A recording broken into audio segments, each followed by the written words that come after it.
Hey everyone, today we're going to get into the basics of layouts and we're going to make this simple map together. Let's get into it.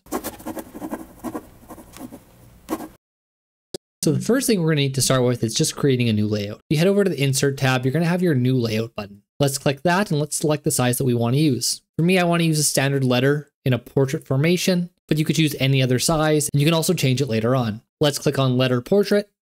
And we have our new layout. A couple things to point out is our contents now has drawing order on the side. It has rulers along the top and side. We have a new ribbon for layout and a few new tools for insert. So the first thing you might want to do is add in some guides. If you right click on a ruler, you can add a guide or you can add guides. If you add a guide, it'll just simply add in one guide that you can also move around.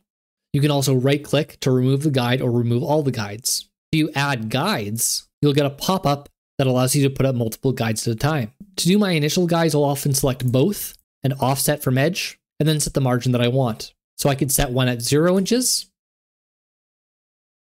and a second at 0.25 inches. And now I have an outside and an inside guide. I like to add in a rectangle on the outside, and then I can right click on that rectangle and hit Properties. That'll bring up the Element tab. Here you can change some of the settings, but I want to change the symbol.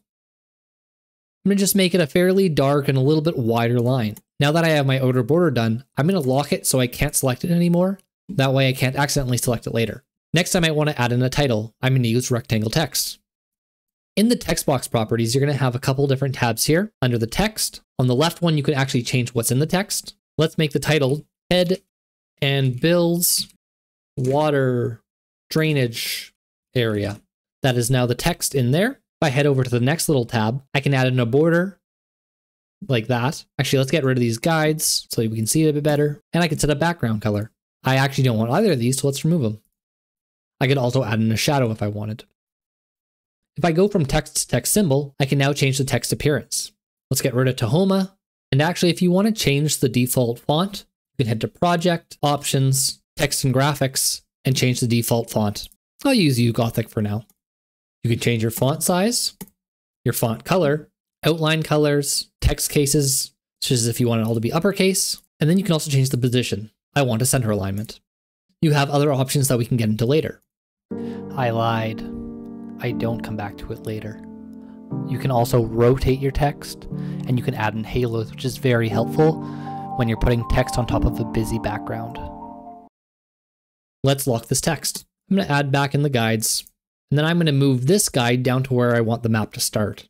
This page is 8.5 inches across. I have 0.25 inch borders, meaning that this is 8 inches wide. Since this is at 10.25, let's add in a line at 2.25. I can now go to Map Frame and add in my map. Let's remove the guides again. Once your map is on the page, you'll be able to move it like it's a picture. If you actually want to change the map itself, you can right click and select Activate. Activate will allow you to interact with your map, so that you can frame it the way you would like. If you want to exit this selection, you can head to the Layout ribbon and close your activation. Under the map frame, in the Element tab, you can also change the name of the map frame, and that will change the name in the Contents tab. And you can also change which map frame you would like to use. I'm going to add in some more guides for my next part. I can now add in lines if I want to make a grid for information.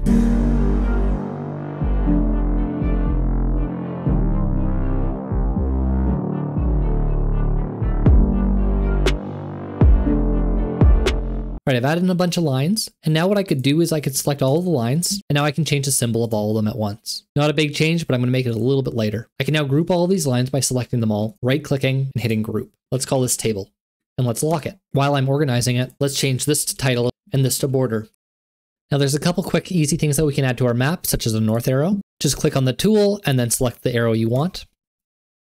You can add a scale bar in the same way. If you enter in a scale bar, you've got a few options. You can change the map units and the label text. Let's change the text to km. You can change where the position is. You can change how far off the edge you want it to be, and you can change the symbol. Under the scale bar properties, you can change how many divisions you want. If I want to make slight adjustments to the position, I can also select it, hit Control or Shift, Control for small changes, and Shift for larger changes. I can add dynamic text in. Dynamic text becomes much more useful for map series, which we will get into later, but it can be helpful for adding things like current time or information like spatial reference. Let's add in time. We can then change the text so that it exports the date and the time. I actually might get rid of the time. The next thing you might want to add in is a legend. You can draw in the legend.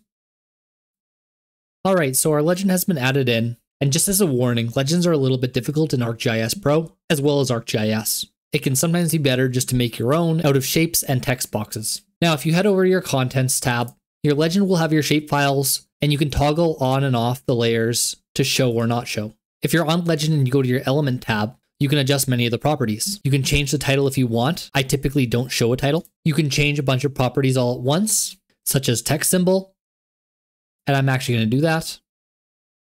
I prefer all my legend items to be the same size. If you head back over to legend item, you can change the arrangement of items, such as patch, then label, then description if there is one. You can change the patch size.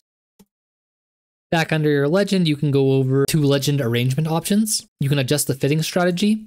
So if you go to adjust frame, it'll just fit the frame to your items. You can enable word wrapping if there are longer descriptions, and you can change the spacing between things, and this can come in handy. You can also change the border, the background, and the shadow as per other things.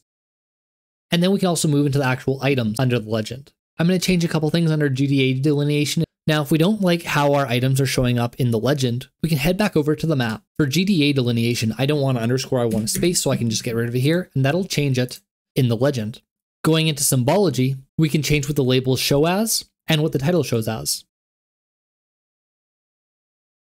Now, when we head back to our legend, we've got GDA delineation with the space, we've got the name, and we've got the names. If we head over to GDA delineation, we can choose what actually chose. So we can turn on and off our layer name of GDA delineation. We can turn on and off our heading, which is the name. And we can turn on and off the labels. We can also adjust the indents, such as I might want my heading to be a little further out. Now, since I have a white border for the shapes, I might want to actually change this. Let's actually offset these so they can show. And now Ted and Bill show in our legend. Let's add in some more text boxes to fill in our map.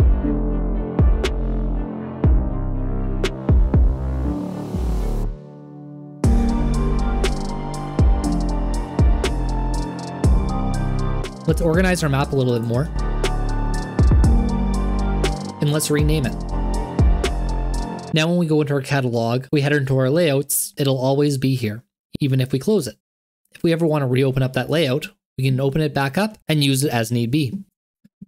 You can have as many layouts as you need, and they will all be in this catalog. If you ever want to change specs about your layout, you can always change the orientation or the size.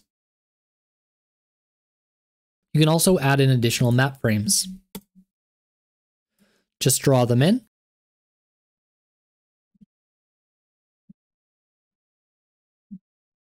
Now, if your other map is not 3D and is actually a subset of another map, so if I had this map in 2D and I was just showing this little area right here, I could add in an extent indicator. Actually, let's just try and do that quickly. Ooh, this does not look nearly as good in 2D. But now we can take our map, change it to the 2D version, navigate to the water area, click on the main map, and then add in an extent indicator for the smaller map. Our extent indicator can have a changed color. You can add in a leader. And now you have an extent indicated. Wonder if I can change this to 3D now. Oh, nope. Gets rid of it. Oh, well, our extent indicator isn't perfect right now, but it at least shows a better 3D. So for some reason, our 3D doesn't quite show the exact extent. This line is this line, which is kind of right in the middle, so you'd expect this to be right in the middle of our extent, but you know, beggars can't be choosers, I guess. But that's how you use the extent indicators. Works great for 2D. We now have a very simple map, and if we want to download the map, we can head over to the Share ribbon. You click on Export Layout. You'll get a new window pop up. You can choose the file type, choose where to save it, choose the quality and resolution, and then hit Export. We now have our map. I hope you enjoyed this video on the basics of layouts. Thanks for watching.